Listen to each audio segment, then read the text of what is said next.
Para finalizar, então, vamos para o último exemplo.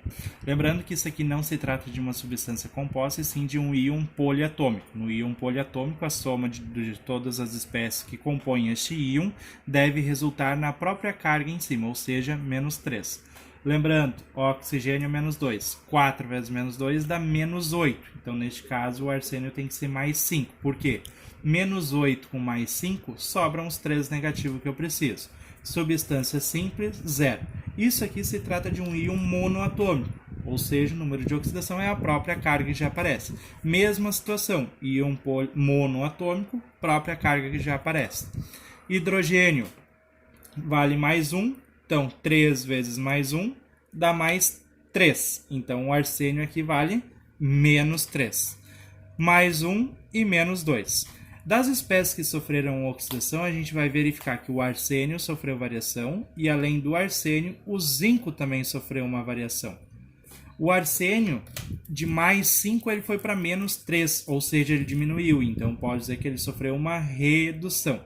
E quem sofre redução ganha elétrons. Mas quantos elétrons será que ele ganhou? Ó, do mais 5 até o menos 3. Eu vou andar mais 5, mais 4, mais 3... mais 2, mais 1, 0, menos 1, menos 2 e menos 3. Ou seja, eu vou andar 8 casas. Então, neste caso, ganhou 8 elétrons. Notem que não tem nenhum número com arsênio, então permanece os 8. O zinco, ele aumentou, ó, de 0 ele foi para mais 2. Então, eu digo que ele sofreu uma oxidação. Quem sofre oxidação perde elétrons. Então, vou escrever aqui, perdeu. Neste caso, a variação foi de 0 para 2, a variação é de 2 elétrons, perdeu 2 elétrons. Notem que os dois números são pares.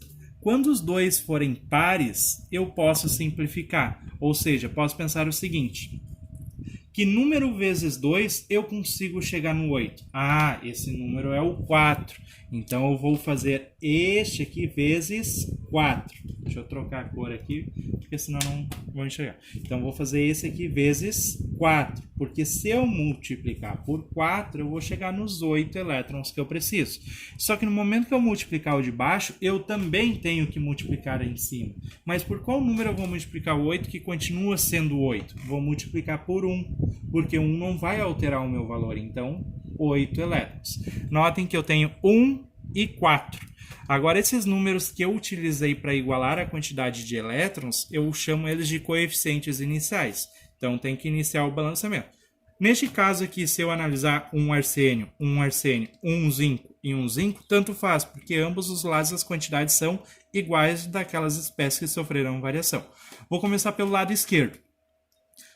Que número eu usei para igualar a quantidade de elétrons do arsênio? Ah, eu utilizei o 1. Então, como é 1, eu não vou colocar 1. Vou colocar um pontinho para simbolizar 1, que ali eu não posso colocar nada, porque eu já tenho um arsênio. Um arsênio. Então, aqui eu também não posso colocar nada, porque eu já tenho a quantidade que eu preciso. Agora, o zinco. Que número eu usei para igualar os elétrons do zinco? Usei o 4. Então, é o 4 que vem para frente do zinco. Agora, 4 zincos. Aqui eu preciso de 4 zincos para ter a mesma quantidade. Agora vamos fazer o seguinte, ó, o oxigênio. Aqui eu tenho 4 átomos de oxigênio e lá eu só tenho 1 oxigênio. Então vou acrescentar o 4 aqui na frente para obter 4 oxigênios. Se eu analisar, falta acertar o hidrogênio. Aqui eu posso colocar um número, mas aqui onde eu já tenho o hidrogênio, eu não posso colocar mais nada na frente. Então vou ver quantos eu tenho aqui. 4 vezes 2 dá 8, com mais 3, 11. Então significa que eu preciso de 11 hidrogênios para fechar a quantidade. Feito o balanceamento. Falta indicar o agente oxidante e o agente redutor. Lembrando que agente oxidante é aquele que promove a oxidação e agente redutor é aquele que promove a redução. Ou seja, esse íon poliatômico aqui, o AsO4 3 negativo, ele está sofrendo redução, mas ao mesmo tempo ele está induzindo a oxidação. Então eu chamo ele de agente oxidante. Então nós vamos colocar aqui AsO4 3 negativo. Já o zinco, ele está sofrendo uma oxidação. Ou seja, ele induz a redução da outra espécie. Então, eu chamo ele de agente redutor. E neste caso, é o zinco. Era isso aí, pessoal.